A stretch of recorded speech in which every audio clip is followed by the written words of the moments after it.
The introduction of humped cattle in Africa.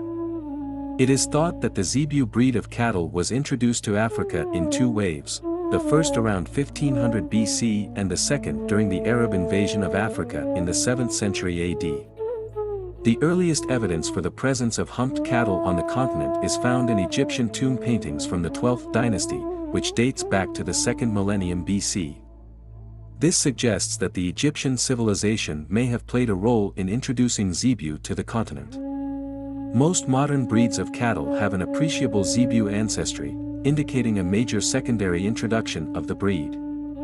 According to research by Hanotte, the genetic signature of zebu is most prominent in cattle in the Horn of Africa, leading the team to conclude that zebu were primarily introduced to the continent through sea trade, rather than by land through Egypt. In contrast, cattle populations in northern Africa show genetic influence from taurine cattle, suggesting that these animals' ancestors traveled by land. The major process of introducing zebu to Africa is believed to have been centered in East Africa, potentially through Indian Ocean trade or local Arabian contacts.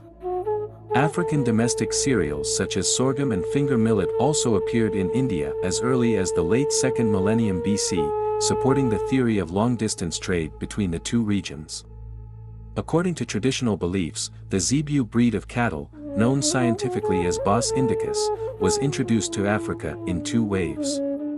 The first wave is believed to have occurred around 1500 BC, although evidence from Marshall, 1989, suggests that zebu cattle may have existed in Africa as early as 2000 to 1788 BC. The second wave of introduction is thought to have occurred during the Arab invasion of Africa in the 7th century AD. This theory is supported by the works of Epstein, 1971.